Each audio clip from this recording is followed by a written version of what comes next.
नमस्कार दोस्तों, आज हम फिर से कक्षा 10 के यूपी बोर्ड के सभी विद्यार्थियों के लिए उनके हिंदी का तीसरा लेसन जो तृतीय पाठ है सवैये रसखान जी का उनका लेकर के उसका संदर्भ, प्रसंग, व्याख्या और काव्यगत सौंदर्य बहुत ही बेहतरीन ढंग से आ गए हैं। तो चलिए मित्रों, इसको स्टार्ट करते बिना देरी किए। तो सबसे पहले इसके संदर्भ को हम लोग जानेंगे। तो संदर्भ हम लोग इसका लिख सकते हैं संदर्भ, उसके बाद प्रसंग। तो प्रसंग आप तभी जान पाएंगे जब इसके व्याख्या को बेहतरीन ढंग से देखेंगे। व्याख्या देख लेंगे तो प्रसंग वैसे ही पता चल जाएगा कि क्या कहना चाहते हैं रसखान जी और किसके बारे में क्या कहना चाहते हैं। तो उतना ही लिखा जाता है प्रसंग में, मात्र थोड़ा सा उसका सारांश। और इसका संदर्भ लिखेंगे हम, प्रस्तुत सवैया कविवर रसखान द्वारा रचित रसखानी ग्रंथावली से हमारी पाठ्य पुस्तक में सवैये शीर्षक से संकलित है या उद्गृत है। उसको लिख सकते हैं आप, इस तरह से संदर्भ हो जाएगा। और संदर्भ लिखने का एक और तरीका है, ये तो मान लीजिए थोड़ा विस्तृत ढंग से था। लिख सकते हैं कि प्रस्तुत पद्यांश हमारी हिंदी पाठ्य पुस्तक के सवैये नामक पाठ से लिया गया है तथा इसके कवि रसखान जी हैं। ये आपका हो जाएगा संदर्भ। उसके बाद इसका प्रसंग जानने से पहले हम लोग व्याख्या जान लेंगे। व्याख्या जान लेंगे तो आप लोग अपने आप से भी प्रसंग लिख सकते हैं। तो चलिए इसको थोड़ा सस्वर गा करके पढ़ेंगे। गा करके पढ़ने से ये होता है कि आपको सुनने में ही एक माहौल क्रिएट हो जाएगा और आप जो है आधा से ज़्यादा सुन करके ही समझ जाएंगे। तो चलिए मित्रों, बिना देरी के स्टार्ट करते हैं। मानुष हो तो वही रस खानी, बसो ब्रज गोकुल गाँव के ग्वारन। मानुष हो तो वही रस खानी, बसो ब्रज गोकुल गाँव के ग्वारन। जो पशु हो तो कहाँ बस मेरो, चरौ नित नंद की धेनु मझारन। पाहन हो तो वही गिरि को, जो धर्यो कर छत्र पुरंदर धारन। जो खग हो तो बसेरो करो, मिली कालिंदी कुल कदम्ब की डारन। जो खग हो तो बसेरो करो, मिली कालिंदी कुल कदम्ब की डारन। तो ये हो गया आपका सस्वर वाचन। अब इसको हम लोग देखेंगे मित्रों, एक एक शब्द का अर्थ देखते हुए इसका हम लोग व्याख्या देखेंगे। यहाँ लिखा हुआ है मानुष हों तो वही रसखानी। इसमें कविवर रसखान जी कहते हैं कि मानुष हों, अगर मैं मनुष्य बनूं तो वही रसखानी, अर्थात उसी रस के खान भगवान श्री कृष्ण के क्षेत्र का बनूं। अगर मैं मनुष्य बनूं तो उसी रस के खान भगवान श्री कृष्ण के क्षेत्र का बनूं।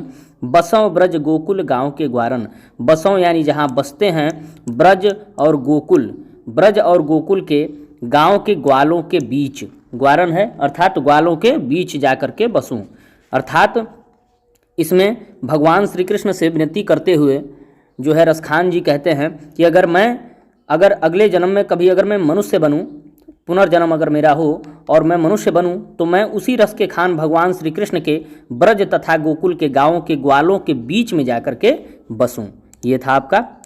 अगला फिर क्या कहते हैं, कहते हैं कि जौ पशु हों तो कहाँ बस मेरो। जौ पशु हों, अगर मैं पशु बनूं, अगर जो मैं पशु बनूं तो कहाँ बस मेरो, अर्थात मेरा बस कहाँ होगा। अर्थात कोई पशु जो होता है वो अपने मालिक के वश में होता है, उसका अपना बस तो होता नहीं है कि वहाँ पे जाके बस जाएगा या वहाँ का जाके निवासी हो जाएगा पशु बनेंगे तो कहते हैं कि अगर मैं पशु बनूं तो मेरा बस कहाँ होगा। फिर भी चरौ नित नंद की धेनु मझारन। फिर भी मैं इतनी विनती करता हूँ भगवान श्री कृष्ण से कि चरौ, मैं चरूँ, नित मतलब प्रतिदिन या रोज, नंद की धेनु, धेनु मतलब गायों के, मझारन मतलब मध्य में, मझारन मतलब होता है मध्य में। आप लोग कॉपी पेंसिल निकाल लीजिए और अपने बुक पर ही लिख लीजिए या किसी रफ पर लिख लीजिए, एक एक शब्द का मीनिंग, एक एक शब्द का अर्थ देखिए आप लोग। वो कहते हैं कि अगर मैं पशु बनूँ तो फिर मेरा वश कहाँ होगा, मैं अपने वश में कहाँ रहूँगा। तो मैं यही जो है विनती करता हूँ कि मैं नंद बाबा की गायों के मध्य में जाकर प्रतिदिन चरूं, यही मेरी इच्छा है। आगे फिर कहते हैं कि पाहन हो तो वही गिरि को। पाहन मतलब पत्थर, हाँ मतलब मैं, तो वही गिरि मतलब पर्वत को अर्थात का। अगर मैं पत्थर बनूं तो उसी पर्वत का बनूं। कौन से पर्वत का? वही गोवर्धन पर्वत का, जो धर्यो कर छत्र पुरंदर धारण। जो धर्यो कर मतलब धारण, कर मतलब हाथ में कर लिया था, अर्थात जिन्होंने अपने हाथ में धारण कर लिया था और छत्र बना दिया था। पुरंदर धारण, पुरंदर मतलब इंद्र, धारण मतलब गर्व को, अर्थात इंद्र के गर्व को चूर करने के लिए, इंद्र के घमंड को तोड़ने के लिए भगवान श्री कृष्ण ने जिस गोवर्धन पर्वत को अपने हाथ में धारण कर लिया था, उस पर्वत का ही मैं पत्थर बनूं, यही मेरी इच्छा है, यही मेरी अभिलाषा है, रसखान जी कहते हैं। आगे फिर आगे कहते हैं कि जो खग हों तो बसेरो करूं, अगर मैं खग बनूं, खग माने पक्षी, अगर मैं पक्षी बनूं तो बसेरो करूं, अर्थात तो मैं वहाँ बसेरा करूं।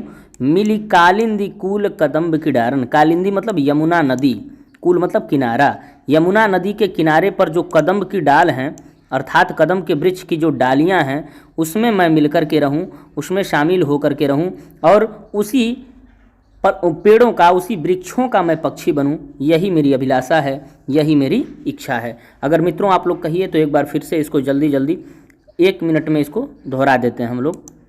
चलिए देखिए, लिखा है कि मानुष हों तो वही रसखानी, अर्थात रसखान जी कहते हैं कि अगर मैं मनुष्य बनूं तो उसी रस के खान भगवान श्री कृष्ण के क्षेत्र का बनूं। बसों ब्रज गोकुल गांव के ग्वारन, जहाँ पे ब्रज और गोकुल के गांव के ग्वालों के बीच में जाकर मैं बसूं। और जो पशु हों तो कहाँ बस मेरो, और अगर मैं पशु बनूं, अगर मैं जानवर बनता हूँ, अगर मैं पशु बनता हूँ तो फिर मेरा वश कहाँ होगा। लेकिन मेरी इच्छा यही है कि चरौ नित नंद की धेनु मझारन, मैं नित प्रतिदिन जाकर के नंद बाबा की गायों के मध्य में जाकर के चरूं। पाहन हो तो वही गिरी को, और अगर मैं पत्थर बनता हूँ, पाहन बनता हूँ, तो उसी पर्वत का पत्थर बनूँ। जो धरेव कर छत्र पुरंदर धारण, जिसको धारण करके अपने हाथ में छत्र के समान धारण करके, और इंद्र के घमंड को, इंद्र के गर्व को चूर कर दिया था भगवान श्री कृष्ण ने, मैं उसी गोवर्धन पर्वत का पत्थर बनूं। और जो खग हों तो बसेरो करूं, और अगर मैं पक्षी बनूं तो जा करके वहीं बसेरा करूं। मिली कालिंदी कूल कदम्ब की डारन, कालिंदी कूल मतलब यमुना नदी के किनारे कदम्ब के डालों के ऊपर, जहां वो बैठकर बांसुरियां बजाया करते थे, ऐसा रसखान जी कहते हैं। तो ये हो गया आप लोगों का व्याख्या। अगर इसमें आप प्रसंग लिखना चाहते हैं तो लिख सकते हैं कि इस पद्यांश में रसखान जी के द्वारा अपनी अगले जन्म की इच्छाओं के बारे में भगवान श्री कृष्ण से विनती की गई है, या आप लिख सकते हैं इसमें प्रसंग में। और व्याख्या बता ही दिए, संदर्भ आपको बता ही चुके हैं स्टार्टिंग में। इसका काव्यगत सौंदर्य आप लिख देंगे, काव्यगत सौंदर्य तो बहुत जरूरी होता है, वो आपके व्याख्या में 4 चांद लगा देता है। और काव्यगत सौंदर्य लिख देने से आपको श्रेष्ठ नंबर, अच्छे नंबर प्राप्त होते हैं। तो काव्यगत सौंदर्य में बस यही लिखना है कि कविता की सुंदरता को किससे किससे बनाया गया है। रस, छंद, अलंकार, भाषा, गुण, ये सब लिखते हैं। तो इसमें रस आपका हो जाएगा शांत रस, छंद आपका सवैया छंद है, अलंकार इसमें अनुप्रास अलंकार है, गुण प्रसाद है, भाषा ब्रज है। आपका काव्यगत सौंदर्य भी फाइनल हुआ पहले पद्यांश का। अब अगला देखते हैं मित्रों, अब अगला देखेंगे हम दूसरा पद्यांश इसका। आजू गई हुती भोर ही हूँ रस खानी रही वही नंद के भव नहीं, वाको जियो जुग लाख करोड़ जसोमती को सुख जात कहो नहीं। अरे वाको जियो जुग लाख करोड़ जसोमती को सुख जात कहो नहीं। तेल लगाई लगाई कयंजन भौं है बनाई बनाई डिठौ नहीं। डारी हमें लनिहार निहारत वारत ज्यों छुछकारत छौ नहीं। डारी हमें लनिहार निहारत वारत ज्यों छुछकारत छौ नहीं। यहाँ पर देखिए, यहाँ पर वहीं की जो गोपिकाएं हैं, सखियां हैं, जो आपस में एक सखी दूसरे सखी से वार्तालाप करते हुए, बातचीत करते हुए भगवान श्री कृष्ण के जो है बाल दृश्य का वर्णन किस प्रकार से अपनी ब्रज भाषा में कर रही हैं, इनको देखेंगे हम। और इसका संदर्भ आप वही लिखेंगे जो पहले वाले में लिखे थे कि प्रस्तुत सवैया कविवर रसखान द्वारा जी रचित रसखानी ग्रंथावली से हमारी पाठ्यपुस्तक में सवैये शीर्षक से संकलित किया है। तो ये हो जाएगा संदर्भ। और प्रसंग इसका वही लिख देंगे आपकी इसमें गोपिकाओं के द्वारा, सखियों के द्वारा, जो वृंदावन की गोपिकाएं हैं उनके द्वारा आपस में बातचीत करते हुए श्री कृष्ण के जो है दृश्य का, श्री कृष्ण के रूप का वर्णन किया जा रहा है। तो इसको देखेंगे हम। एक सखी दूसरे सखी से कहती है कि आजू गई हुती भोर ही हो। आजू गई, आजू मतलब आज, गई मतलब गई, हुती मतलब थी, आज गई थी, भोर ही हूँ मतलब मैं। अर्थात एक सखी दूसरे सखी को बताते हुए कहती है कि ऐ सखी, मैं आज भोर में ही गई थी, कहाँ पे गई थी? रस खान रही वही नंद के भवन ही। रस खान रही, रही रही मतलब रही, वही मतलब वहीं पर जहाँ पर कृष्ण रहते हैं, नंद के भवन ही, नंद बाबा के भवन में। भवन में मतलब उनके महल में या उनके घर में। अर्थात रस खान रई, यहाँ पे रस खान रई का मतलब होगा भगवान श्री कृष्ण जी जहाँ पर रहते हैं। रस खान, रस के खान भगवान श्री कृष्ण, अर्थात वो कहती हैं कि मैं रस के खान भगवान श्री कृष्ण के उसी नंद बाबा के भवन में आज मैं गई थी, भोर ही भोर में, सुबह सवेरे ही गई थी। वाको जियो जुग लाख करोड़, वाको मतलब उसका, वाको मतलब उसका, उसका क्या? पुत्र, अर्थात उसका पुत्र जियो मतलब जिए, जुग मतलब युगों तक, लाख करोड़ अर्थात लाखों करोड़ों युगों तक जिए। यशोमती को सुख जात कहो नहीं, अर्थात यशोमती मैया का सुख जो है उसका वर्णन नहीं किया जा सकता, उसके बारे में कुछ कहा नहीं जा सकता, इतना उनको सुख प्राप्त है ऐसे पुत्र को प्राप्त करके। तो उसका पुत्र लाखों करोड़ों युगों तक जिए। तेल लगाई लगाई के अंजन, जिसको वो एक सखी दूसरे सखी से बताते हुए कहती है कि तेल लगाई लगाई के, अर्थात तेल लगा लगा करके, उनके शरीर में तेल लगा लगा करके अंजन अर्थात काजल लगा रही थी, और भौहें बनाई बनाई डिठौ नहीं, और उनके भौहों को बना बना करके संवार संवार करके, भौहें क्या? आँखों के ऊपर जो ये होता है ना, पुतली के ऊपर जो होता है उसी को भौहें कहते हैं। अर्थात उनके भौहों को बना बना करके और डिठौनही कर रही थी। डिठौनही मतलब नज़र बट्टू लगाना, जैसे कोई बालक होता है उसके माथे पर 2-3 टीका लगा दिया जाता है, गाल पे लगा दिया जाता है उसको प्रेम से, कि ताकि नज़र ना लगे, नज़र से बचाने के लिए। तो वही बता रही हैं कि तेल लगा लगा करके काजल को लगा रही थी और उनके भौहों को बना बना करके संवार संवार करके उन्हें नज़र बट्टू लगा रही थी, नज़र का टीका लगा रही थी। आगे फिर कहती है कि डारी हमेल निहार निहारत वारत ज्यों चुचकारत छौ नहीं। डारी, डारी मतलब डाल करके, हमेल निहार मतलब गले में पहना जाने वाला आभूषण या हार, गले में पहने जाने वाले आभूषण को डाल करके, निहारत मतलब देखती थी, और वारत मतलब न्यौछावर होती थी, ज्यों मतलब जिस प्रकार, चुचकारत छौ नहीं, कोई गैया अपने बछड़े को चुचकारती है अर्थात उसको प्रेम करती है अपने, उसी प्रकार से वो अपने छौड़ही मतलब छौड़ही वहाँ पे पुत्र को कहते हैं, छोटे बालक को, वो अपने छौड़े को, अपने पुत्र को उसी प्रकार से प्रेम कर रही थी, और उनके गले में हार डाल करके और अपने आप को बार बार उन पर न्यौछावर कर रही थी और उनको बार बार देख रही थी। एक सखी दूसरे सखी से कहती है, एक बार और देख लीजिए इसको, जल्दबाजी में एकदम क्लियर हो जाएगा।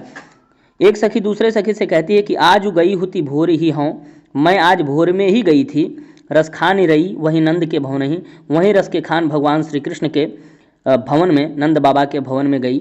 वाको जियो जुग लाख करोड़, उसका पुत्र लाखों करोड़ों युगों तक जिए। यशोमती को सुख जात कहो नहीं, और यशोमती मैया का सुख कहा नहीं जाता, उनके सुख के बारे में कोई वर्णन नहीं किया जा सकता। ऐसे पुत्र को पाकर वो कितनी सुखी हैं, कितनी खुश हैं।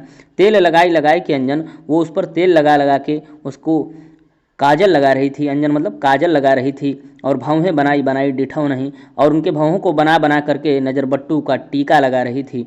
डारी हमेलन निहार निहारत, और हमेलन निहार अर्थात गले में पहना जाने वाला हार डाल करके इस प्रकार से उनको निहारती थी, देखती थी। वारत मतलब न्यौछावर होती थी, ज्यों चुचकारत छौ नहीं, जिस प्रकार से कोई गैया अपने बछड़े को चुचकारती हो, पुचकारती हो, प्रेम करती हो, उसी प्रकार से वो अपने पुत्र कृष्ण को प्रेम कर रही थी। आगे देखते हैं, व्याख्या हो गया आपका।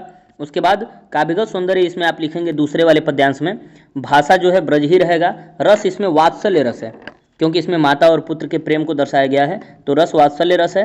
गुण प्रसाद ही है, अलंकार अनुप्रास और यमक है, छंद जो है सवैया है। तो चलिए मित्रों, अब हम तीसरे पद्यांश की तरफ बढ़ते हैं।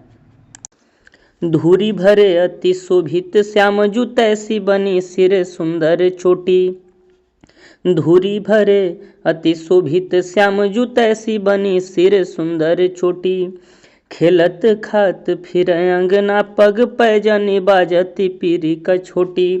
वा छवि को रस खानी बिलोकत वारत काम कला निधि कोटी। काग के भाग बड़े सजनी हरी हाथ सौले गयो माखन रोटी। काग के भाग बड़े सजनी हरी हाथ सोले गयो माखन रोटी। यहाँ पर देखिए, इसमें भगवान श्री कृष्ण के बाल सौंदर्य का बड़ा ही मनोहारी चित्रण किया गया है। इसमें संदर्भ आप वही लिख देंगे कि प्रस्तुत सवैया कविवर रसखान द्वारा जी रचित रसखानी ग्रंथावली से हमारी पाठ्यपुस्तक में सवैये शीर्षक से उद्धृत किया गया है या संकलित किया गया है। संदर्भ हो जाएगा। प्रसंग में आप लिखेंगे कि इसमें एक सखी दूसरे सखी से बाल सौंदर्य, भगवान श्री कृष्ण के बाल सौंदर्य का मनोहारी चित्रण कर रही है। किस प्रकार से कर रही है तो अब इसके व्याख्या में हम लोग देखेंगे। इसमें जो है आगे लिखा हुआ है, एक एक शब्द का व्याख्या देखिए आप लोग। धूरी भरे अति शोभित श्यामजू, धूरी धूरी मतलब धूल से भरे हुए, अति शोभित मतलब अत्यंत शोभायमान हो रहे थे, श्यामजू मतलब कृष्ण जी। अर्थात वो सखी जो सुबह सुबह गई थी उनके भवन में, तो वो कह रही है कि जब मैं गई तो देखी धूल से भरे हुए थे, लेकिन फिर भी अत्यंत शोभायमान हो रहे थे भगवान श्री कृष्ण। बाल छवि उनकी बहुत ही शोभित कर देने वाली थी। तैसी बनी सिर सुंदर चोटी, और वैसी ही सुंदर सी चोटी भी उनके सिर के ऊपर बनी हुई थी। अर्थात पूरे धूल से भरे हुए थे भगवान श्री कृष्ण जी और अत्यंत शोभायमान हो रहे थे, और वैसी ही सुंदर सी चोटी उनके सिर पर बनी हुई थी। खेलत खात फिरे अंगना, खेलते खाते हुए जब वो अंगना में फिरते थे, अर्थात टहल रहे थे या घूम रहे थे, तो पग पैजनी बाजती, पग माने पैरों में, पैजनी मतलब पहनी जाने वाली पैजनी, बाजत मतलब बज रही थी। और पीरी कछोटी, और अर्थात पीली कछोटी पहने हुए थे, पीला कच्छा पहने हुए थे या पीला लंगोटी लिख सकते हैं आप, पीली लंगोटी को पहने हुए थे, और उनके पैरों की जो पैजनी थी वो बज रही थी जब वो खेलते खाते हुए आंगन में फिर रहे थे। आगे देखेंगे, वा छवि को रस खान बिलोकत, वा छवि को, उस छवि को बिलोकत मतलब देख करके, यहाँ रस खानी यहाँ पे भगवान श्री कृष्ण को ही दर्शाया गया है, रस के खान भगवान श्री कृष्ण, अर्थात उस रस के खान भगवान श्री कृष्ण की छवि को देख करके वारत काम कला निधि कोटि, अर्थात ऐसे दृश्य को देख करके वारत मतलब न्यौछावर कर देते हैं, काम मतलब कामदेव भी, कला मतलब अपनी कलाओं को, निधि मतलब भंडार होता है, कोटि मतलब करोड़ों, अर्थात ऐसी छवि को देख करके भगवान श्री कृष्ण के ऐसी बाल सौंदर्य को देख करके कामदेव भी अपने करोड़ों कला के भंडारों को उन पर न्यौछावर कर दें, ऐसा प्रतीत हो रहा था। और काग के भाग बड़े सजनी, अर्थात एक सखी दूसरे सखी से उनके बाल सौंदर्य का मनोहारी चित्रण करते हुए कहती है कि काग के भाग बड़े सजनी, अर्थात है सजनी उस काग, उस कौवे के भाग्य बड़े ही अच्छे, बड़े ही सुंदर थे, जो हरि हाथ सो ले गयो माखन रोटी, जो हरि के हाथ से, प्रभु के हाथ से, ईश्वर के हाथ से माखन और रोटी लेकर के चला गया, उनके हाथ से लेकर के चला गया। तो उस कौवे के भाग्य बहुत ही बड़े हैं कि उसको ऐसा सौभाग्य प्राप्त हुआ है कि वो भगवान के हाथ से माखन और रोटी छीन करके ले जा करके खा गया। तो इस प्रकार से भगवान श्री कृष्ण के बाल सौंदर्य का मनोहारी चित्रण करते हुए एक सखी दूसरे सखी से वार्तालाप बातचीत करती है। अगर आप कहें तो एक बार फिर से इसको जल्दी जल्दी हम लोग देख लें। देखिए यहाँ लिखा हुआ है कि धूरी भरे अति शोभित श्यामजू, मतलब धूल से भरे हुए, धूल से लिपटे हुए जो श्याम जी थे, भगवान श्री कृष्ण जी थे, वो अत्यंत शोभित हो रहे थे। और तैसी बनी सिर सुंदर चोटी, और उनके सिर पर एक सुंदर सी वैसी ही चोटी भी बनी हुई थी। खेलत खात फिरा अंगना, और जब वो खेलते खाते हुए अंगना में फिरते थे, घूमते थे, तो पग पैजनी बाजती पीरी कछोटी, तो पीली लंगोटी के नीचे जो पैरों में उनकी पैजनियाँ बज रही थी। वह छवि को रसखानी बिलोकत, और उस छवि को देख करके, बिलोकत मतलब देख करके, रसखानी मतलब भगवान श्री कृष्ण के उस छवि को अर्थात उस दृश्य को देख करके वारत काम कला निधि कोटि, कामदेव भी अपनी करोड़ों कलाओं की भंडारों को उन पर न्यौछावर कर दें। और काग के भाग बड़े सजनी, और उस कौवे के भाग्य तो बड़े ही सुंदर थे सजनी, अर्थात ऐ सखी हरि हाथ सो ले गयो माखन और रोटी, जो हरि के हाथ से, प्रभु के हाथ से माखन और रोटी चुरा करके ले गया, उसके भाग्य बड़े ही सुंदर थे। ये हो गया आपका व्याख्या तीसरे वाले पद्यांश का। और इसमें आप संदर्भ हो ही गया, प्रसंग आप बता ही दिया आपको हम, और व्याख्या कर ही दिए। काव्य का सौंदर्य इसमें आप लिखेंगे रस जो है इसमें वात्सल्य और श्रृंगार रस है। तीसरे वाले में वात्सल्य भी है और श्रृंगार रस भी है। छंद जो है सवैया छंद है, अलंकार अनुप्रास है इसमें, और गुण जो है माधुर्य है, भाषा ब्रज है। बस अब उसके बाद हम लोग देखेंगे अगला चौथा वाला पद्यांश। फिर अगले पद्यांश में भी वही सखियां बातचीत करते हुए कहती हैं कि जा दिन ते वह नंद को छोहराया बन धेनु चराई गयो हैं, जा दिन ते वह नंद को छोहराया बन धेनु चराई गयो हैं, मोहिनी ताननी गोधन गावत बेनु बजाई रिझाई गयो हैं, वादन सो कछुटो ना सो कै रस खानी ही में समाई गयो हैं। को न कहूँ की कानी करे सिगरो ब्रज बीर बिकाई गयो हैं। को न कहूँ की कानी करे सिगरो ब्रज बीर बिकाई गयो हैं। अर्थात इसमें जो है वही सखी दूसरे सखी से अपने बातचीत करते हुए कहती है कि जा दिन ते, जिस दिन से, जा दिन ते मतलब जिस दिन से वह नंद को छोहरा, वो नंद का पुत्र, वो नंद का छोड़ा या पुत्र, या बन मतलब इस वन में, धेनु मतलब गैयों को, चराई गयो है मतलब चरा करके गया है। अर्थात जिस दिन से वह नंद का पुत्र जो है, नंद का जो छोड़ा है, छोरा वहाँ पे बोलते हैं उसके पुत्र को, किसी के पुत्र को छोरा कहते हैं। जैसे यहाँ पे बालक कहते हैं, लड़का कहते हैं, ऐसे वहाँ पे छोरा कहते हैं। तो जिस दिन से वह नंद का छोरा जो है इस वन में अपने गायों को चरा करके गया है, मोहिनी ताननी गोधन गावत, मोहिनी तानों से मतलब मोहिनी तान मन को मोह लेने वाले लय से, तान मतलब लय, मोहिनी तानन से अर्थात मन को मोह लेने वाले लय के साथ गोधन गावत अर्थात गोधन गाता हुआ बेनु बजाई, बेनु मतलब बांसुरिया को बजा करके रिझाई गयो है अर्थात सबको प्रसन्न करके चला गया है। वाद दिन सो कछु टोना सो कै, उसी दिन से, वाद दिन सो मतलब उसी दिन से, कछु टोना सो कै कुछ जादू सा कर गया है, रस खान हिय में समाई गयो हैं, और रस के खान भगवान श्री कृष्ण हिय में मतलब हृदय में समाई गयो हैं मतलब समा गया है। अर्थात वो हृदय में इस प्रकार से प्रवेश कर गए हैं जैसे लगता है कि कुछ जादू टोना सा हो गया है। और को न काहू की कहानी करे, कोई भी किसी का भी कहानी करे मतलब कहना नहीं करता, अर्थात कोई किसी की चिंता नहीं करता। सिगरो ब्रज वीर बिकाई गयो हैं, वीर मतलब सखी, अर्थात है सखी ये सिगरो ब्रज अर्थात ये सारा, ये संपूर्ण ब्रज जो है ये बिकाई गयो हैं अर्थात उन्हीं के प्रेम में बिक गया है, ऐसा प्रतीत तो होता है। कोई भी किसी की चिंता नहीं करता, सभी लोग सिर्फ श्री कृष्ण के प्रेम में ही पागल हो गए हैं। इसी को एक बार जल्दी जल्दी देखिए आप लोग यहाँ पे, जा दिन ते वह नंद को छोहरा, जिस दिन से वह नंद का छोरा, वह नंद का पुत्र, या बन धेनु चराए गए हैं अर्थात इस वन में अपनी गैयों को चरा करके गए हैं। मोहिनी ताननी गोधन गावत, मोहिनी तानों के साथ मोहिनी लय में गोधन गाता हुआ बेनु बजाई रिझाई गयो हैं, अपनी बांसुरियों को बजा करके और सबको प्रसन्न करके चले गए हैं। वाद दिन सो कुछ टोना सो कहे, उसी दिन से कुछ जादू सा हो गया है, कुछ टोना सा हो गया है। रसखान ही में समाई गयो हैं, और रसखान इस प्रकार से सबके हृदय में समा गए हैं कि को न काहू की कहानी करे, कोई भी किसी का कहना नहीं करता, कोई किसी की चिंता नहीं करता। सिगरो व्रज वीर बिकाई गए हैं, संपूर्ण जो व्रजवासी हैं ये सभी बिक गए हैं अर्थात भगवान श्री कृष्ण के प्रेम में बिक चुके हैं, लिप्त हो चुके हैं। इसका काव्यगत सौंदर्य में आप लिखेंगे, चौथे वाले के काव्यगत सौंदर्य में लिख देंगे, इसमें रस जो है वो श्रृंगार रस है, छंद जो है सवैया छंद है, अलंकार अनुप्रास उत्प्रेक्षा और श्लेष है इस वाले में, चौथे वाले में। और रस हो गया, छंद हो गया, अलंकार हो गया, भाषा ब्रज ही रहेगा, गुण माधुर्य है। आपका काव्यगत सौंदर्य चौथे वाले का हो गया, व्याख्या भी हो गया। अब पांचवां देखेंगे, पांचवें में वही जो है सखियां हैं, गोपिकाएं हैं ब्रज की, वृंदावन की, वो आपस में बात करते हुए कहती हैं कि कान्ह भये बस बांसुरी के, अब कौन सखी हमको चाहिए है। अरे कान्ह भये बस बांसुरी के, अब कौन सखी हमको चाहिए है। निस द्योस रहे संग साथ लगी, यह सौतीन तापन क्यों सही है। जिन मोहि लियो मन मोहन को, रस खानी सदा हमको दही है। जिन मोहि लियो मन मोहन को, रस खानी सदा हमको दही है। मिलिया वो सब सखी भागी चलें, अब तो ब्रज में बंसुरी रही है। मिलिया वो सब सखी भागी चलें, अब तो ब्रज में बंसुरी रही है।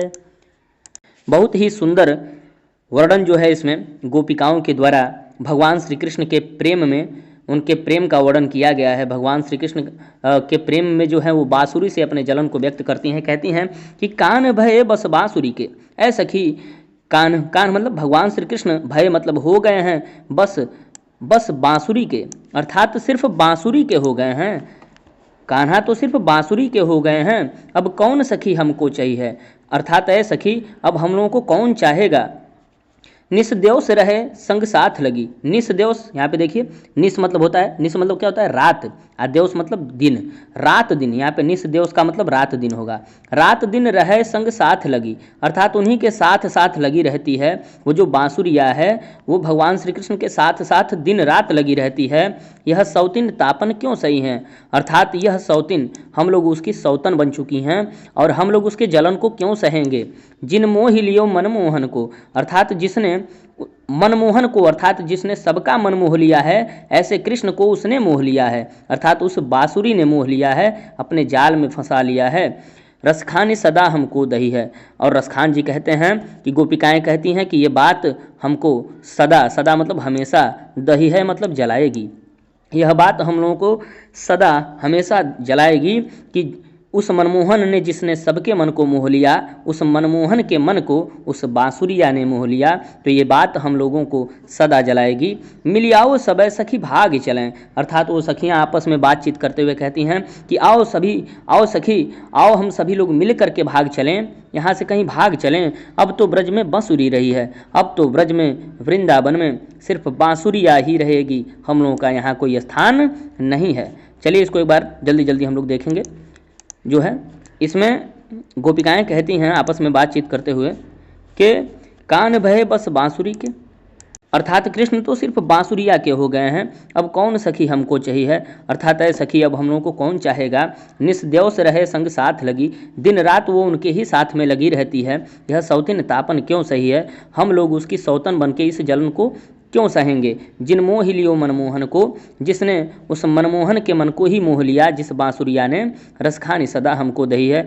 रसखान जी कहते हैं कि गोपिकाएं आपस में कहती हैं कि ये बात हमको सदा जलाएगी। मिलियाओ सब सखी भागी चलें, अर्थात ऐ सखी आओ सभी लोग मिल करके एक साथ यहाँ से भग चलें कहीं दूसरे स्थान पर। अब तो ब्रज में बांसुरी रही है, अब तो ब्रज में सिर्फ बांसुरिया ही रहेगी। अपने क्रोध को व्यक्त करते हुए वो जो गोपिकाएं हैं आपस में बातचीत करती हैं, क्योंकि भगवान श्री कृष्ण हमेशा अपनी बांसुरी को बजाने में ही लिप्त रहते हैं। कभी यमुना नदी के किनारे कदम के पेड़ पर बैठकर बजाते हैं, तो कभी गायों को चराते हुए बजाते हैं। तो ये बातें, ये चीज़ें, ये दृश्य गोपिकाओं को अच्छी नहीं लगती, उनको पसंद नहीं आती, तो इस प्रकार से वो आपस में बातचीत करती हैं। तो यहाँ पर आपका हो गया इसका व्याख्या में वही हो जाएगा। रस जो है श्रृंगार रस है, रस जो है श्रृंगार है, इसमें थोड़ा मोड़ा वियोग श्रृंगार रस वाला हो जाएगा। और भाषा ब्रज है, छंद सवैया है, अलंकार जो है वही अनुप्रास है, उत्प्रेक्षा है, और गुण माधुर्य है। अब चलते हैं, और भाषा जो है ब्रज भाषा ही है। अब लास्ट वाला पद्यांश इसका देखेंगे हम। मोर पखा सिर ऊपर राखी हो, गुंज की माल करे पहिरऊंगी, ओढ़ी पीतम्बर लैला कुटी बन गोधन ग्वारन संग फिरऊंगी। भावत तो वही मेरो रस खानी, सो तेरे कहे सब स्वांग करूँगी, या मुरली मुरली धर की अधरान धरी अधरान धरूँगी, या मुरली मुरली धर की अधरान धरी अधरान धरूँगी।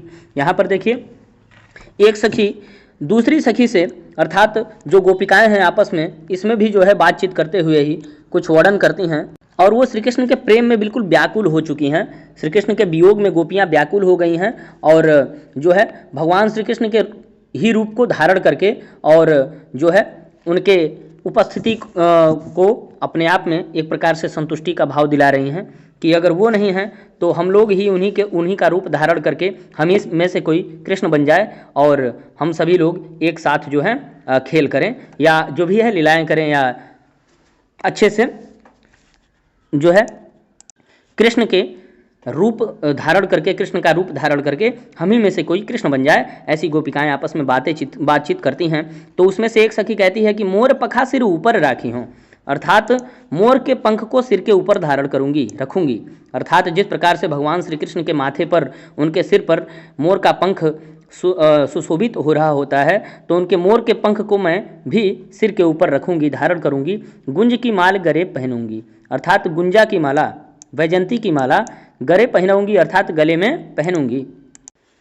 वैजंती की माला को गले में पहनूंगी। जिस प्रकार से भगवान श्री कृष्ण वैजंती की माला अपने गले में पहनते हैं, तो इस प्रकार से मैं वैजंती की माला भी पहनूंगी और मोर का पंख जो है अपने सिर के ऊपर रखूंगी भी। ओढ़ी पीतंबर लय लकुटी, और पीतंबर ओढ़ करके, पीतंबर मतलब पीला वस्त्र ओढ़ करके, जिस प्रकार से वो पीले वस्त्र को धारण करते हैं ऐसे ही पीले वस्त्र को ओढ़ करके लय लकुटी, मैं भी एक लकुटी ले लूँगी, लाठी ले लूँगी, और वन गोधन ग्वारन संग फिरऊंगी। और वन में गोधन ग्वारण अर्थात वन में जाकर के गोधन मतलब गैयों के और ग्वालों के संग फिरऊंगी, साथ में फिरूंगी, अर्थात मैं भी कृष्ण का रूप धारण करूंगी। और पीताम्बर ओढ़ करके अर्थात पीला वस्त्र धारण करके और लाठी लेकर के वन में जाकर के ग्वालों और गैयों के बीच में उनके साथ फिरूंगी, घूमूंगी।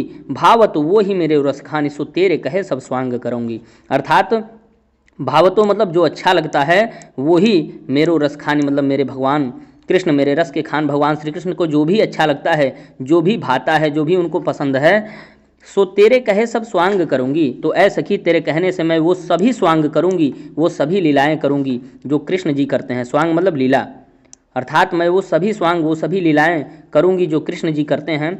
लेकिन या मुरलीधर की, अर्थात लेकिन उस मुरली को जो मुरलीधर हैं, अर्थात मुरलीधर कौन? भगवान श्री कृष्ण, मुरली को धारण करने वाले भगवान श्री कृष्ण, अर्थात कृष्ण के उस मुरली को अधरा न धरी, जो उनके होठों पर रखी हुई हैं, अधरा न धरूंगी, अर्थात मैं अपने होठों पर कभी न धरूंगी, क्योंकि उसी मुरली की वजह से तो ये सारी चीज़ें हुई हैं, वो हम लोगों से दूर हुए हैं, अर्थात सिर्फ बांसुरी में ही व्यस्त रहते हैं हमेशा। तो उस बांसुरी को, उस मुरली को जो मुरलीधर के पास रहती है, उस मुरली को मैं अपने होठों पर कभी नहीं रखूंगी जो उनके होठों पर रखी रहती है। तो इस प्रकार से एक बार जल्दी जल्दी देख लीजिए आप लोग। मोर पखा सिर ऊपर राखी हों, उनमें से एक सखी भगवान श्री कृष्ण का रूप धारण करने के लिए कहती है और कहती है कि मोर के पंख को सिर के ऊपर रखूंगी, गुंज की माल गले पहिराऊंगी और वैजंती की माला को अपने गले में पहन लूंगी, ओढ़ी पीतंबर लय लकुटी और पीला वस्त्र ओढ़ करके और लाठिया लेकर के वन गोधन ग्वारन संग फिरूंगी, वन में जाके गैयों और ग्वालों के साथ में फिरूंगी। भावत वो ही मेरे रस खानी, जो भी चीज़ें मेरे रस के खान भगवान श्री कृष्ण को भाता है, अच्छा लगता है, सो तेरे कहे सब स्वांग करूंगी। तो ऐ सखी तेरे कहने से वो सारी लीलाएं करूंगी। या मुरलीधर की, लेकिन उस मुरलीधर के मुरली को अधरा न धरी, जो उनके होठों पर धरी रहती है, अधरा न धरूंगी, मैं अपने होठों पर कभी नहीं धरूंगी, क्योंकि उसी के वजह से तो ये सारी चीज़ें, इतना हम लोगों को वियोग सहना पड़ रहा है, कृष्ण से दूरी रहना पड़ रहा है, तो उस मुरली को कभी मैं अपने होठों पर नहीं धरूंगी। तो इसमें आपका रस हो जाएगा श्रृंगार रस, गुण जो है माधुर्य है, अलंकार अनुप्रास यमक और श्लेष है, छंद सवैया है, भाषा ब्रज है और गुण वही माधुर्य है। तो बस आज के लिए बस इतना ही मित्रों। अगले वाले वीडियो में मैं कवित्त लाऊंगा आपके लिए। तो इसके आज के लिए सिर्फ इतना ही। तब तक के लिए नमस्कार, मिलते हैं अगले वीडियोज़ में। धन्यवाद। जय हिंद, जय भारत।